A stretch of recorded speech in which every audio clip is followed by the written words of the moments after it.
অবশেষে কি তৃতীয় বিশ্বযুদ্ধের মেঘ কাটতে শুরু করলো? রাতভর চরম উৎকণ্ঠার পর ডোনাল্ড ট্রাম্প এবং ইরান অবশেষে যুদ্ধবিরতিতে সম্মত হয়েছে। মাত্র 1 ঘন্টার ব্যবধানে বিশ্ববাজারে তেলের দামে নেমেছে ধস।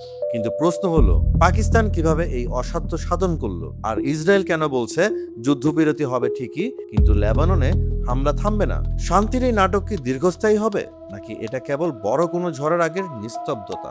জানতে হলে ভিডিওটি শেষ পর্যন্ত দেখুন। দীর্ঘদিনের সামরিক উত্তেজনার পর বিশ্ববাসী আজ কিছুটা হলেও স্বস্তির নিঃশ্বাস ফেলছে। এই অভাবনীয় শান্তি আলোচনার মূল কারিগর হিসেবে আবির্ভূত হয়েছেন পাকিস্তানের প্রধানমন্ত্রী শাহবাজ শরীফ। তার সফল মধ্যস্থতায় ওয়াশিংটন এবং তেহরান 2 সপ্তাহের একটি শর্ত সাপেক্ষ যুদ্ধবিরতিতে রাজি হয়েছে। প্রধানমন্ত্রী নেওয়াজ শরীফ অত্যন্ত বিনয়ের সঙ্গে ঘোষণা করেছেন যে মার্কিন যুক্তরাষ্ট্র, ইরান এবং তাদের মিত্ররা লেবানন সহ সব জায়গায় অবিলম্বে হামলা বন্ধ রাখবে। আগামী শুক্রবার 10 এপ্রিল ইসলামাবাদে একটি হাই প্রোফাইল বৈঠকের ডাকও দেওয়া হয়েছে, যার নাম দেওয়া হয়েছে ইসলামাবাদ আলোচনা। এখান থেকেই নির্ধারিত হবে আগামী দিনের টেকসই শান্তির রোড ম্যাপ।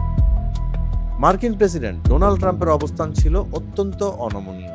তিনি স্পষ্ট জানিয়ে দিয়েছিলেন যুদ্ধবিরতি তখনই সম্ভব যখন ইরান আন্তর্জাতিক জাহাজ চলাচলের জন্য হরমুজ প্রণালী সম্পূর্ণ উন্মুক্ত করে দেবে। ট্রাম্পের এই শর্তে ইরান শেষ পর্যন্ত সায় দিয়েছে।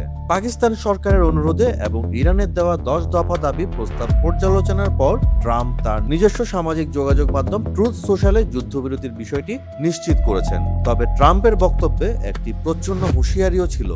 তিনি জানিয়েছেন, ইরানের পরমাণু সমৃদ্ধকরণ কেন্দ্রের উপর কড়া নজরদারি রাখা হবে, অন্যথায় কোনো মীমাংসাই হবে না।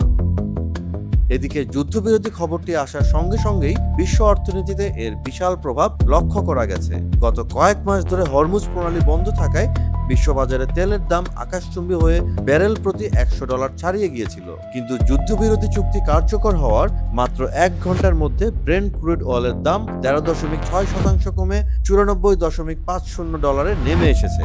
যদিও বিশ্লেষকরা বলছেন দাম কমলেও তার যুদ্ধ পূর্ববর্তী $70 কোটায় ফিরে আসা কঠিন। তবুও এই পতন বিশ্বজুড়ে মুদ্রাস্ফীতির চাপে থাকা সাধারণ মানুষের মনে কিছুটা আশার আলো জাগিয়েছে। তবে যুদ্ধবিরতি বা শান্তি প্রক্রিয়ার বড় একটি মোড় নিয়েছে ইসরায়েলের বিবৃতিতে। যদিও ইসরায়েল মার্কিন সিদ্ধান্তকে সমর্থন জানিয়েছে এবং ইরানের ওপর হামলা স্থগিত রেখেছে, কিন্তু তারা একটি বড় ক্লজও যুক্ত করেছে। ইসরায়েলি প্রধানমন্ত্রীর দপ্তর জানিয়েছে এই যুদ্ধবিরতি লেবাননের ক্ষেত্রে প্রযোজ্য হবে না। অথচ মধ্যস্থতাকারী পাকিস্তান দাবি করেছিল যুদ্ধবিরতি সর্বত্রই কার্যকর হবে।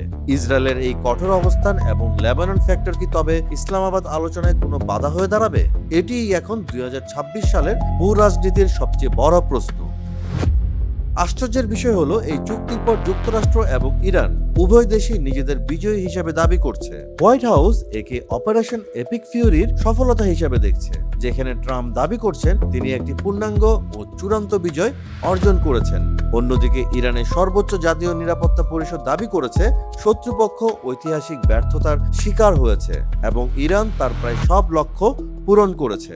ইরানের সাধারণ মানুষ ইতিমধ্যেই রাস্তায় নেমে আনন্দ মিছিল করছে।